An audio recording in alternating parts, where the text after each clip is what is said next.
Hello, I'm Ruth Lesurge and I lead Ruth Lesurge Partnership Limited.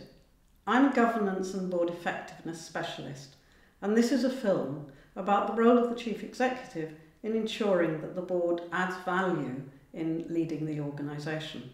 We look at how the board can support the Chief Executive in their operational role, and in particular in the delivery of the mission. At Positive East, Mark has identified 3 crucial aims for his work. I wanted to explore with him how governance could help and support him to do that. I'd like to start by asking you about your role and the priorities for you as the Chief Executive of Positive East in relation to managing and leading the organisation.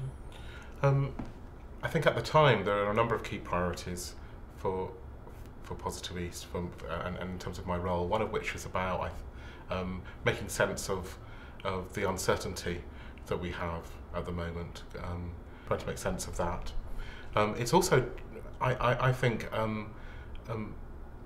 still making sure that the charity is delivering to the best it can, and focusing on what we're doing well, strengthening things like our outcomes and the way we report some of the work that we do in terms of its outcomes and its impacts.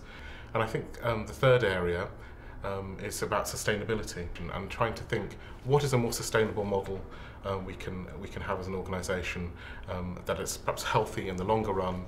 What is a more sustainable model that will help us to be agents of change, not just in terms of individuals' lives but also in the community. The priorities for you are the external environment in relation to your mission, sustainability clearly for the long term, and the quality of the work that you do. And if those are your management preoccupations, what is it about governance that fits with that and helps you to deliver on those priorities? For me, it's around helping us to frame the direction of travel and frame it perhaps through a model of risks, opportunities. I think it's also about trustees thinking about where they can best add value to help us drive forward on the mission, to take issues forward, and also perhaps to be a group of people that can help us see the wood for the trees. How can they better help us understand the world? And you remember, Ruth, you facilitated a session with us not so long ago, and where it was really useful to hear from some of the trustees about about their experiences in the workplace and their experiences of government and the change that we're seeing in government, and actually how that can help us to inform our work. In this last section, Mark is making a point about how trustees can offer a view of the charity and its position in the external environment. But trustees can also help Chief Executive and staff in many practical ways. We have a number of trustees who've come from the corporate sector, and when we were setting up our fundraising function, for example, one of our trustees said, "Oh, that looks a bit like sales to me," and helped us set up a model that gave us a real solid structure to develop the fundraising function.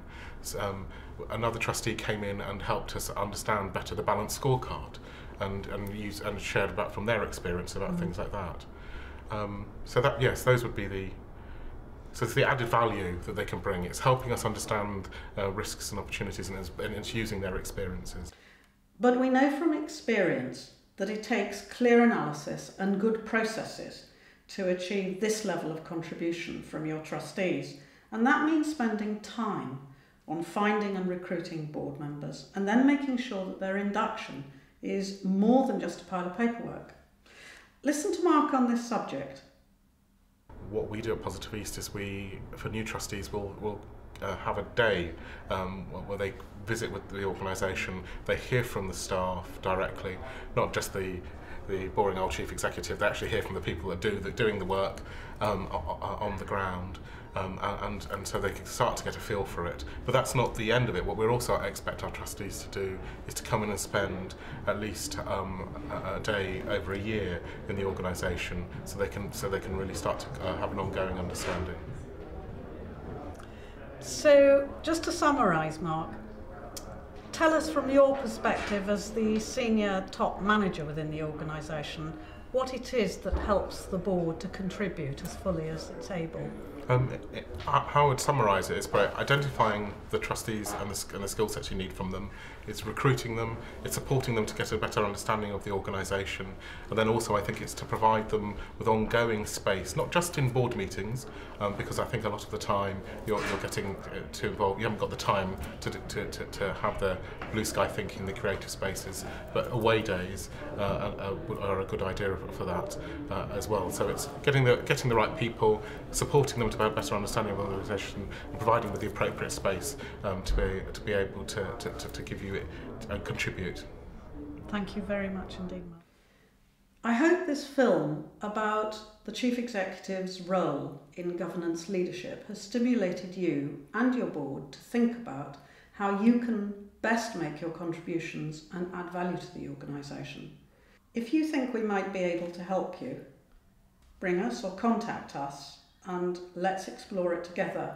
There may be organisational reviews or governance work or board development work that will help you to maximise the effectiveness of your trustees and your board.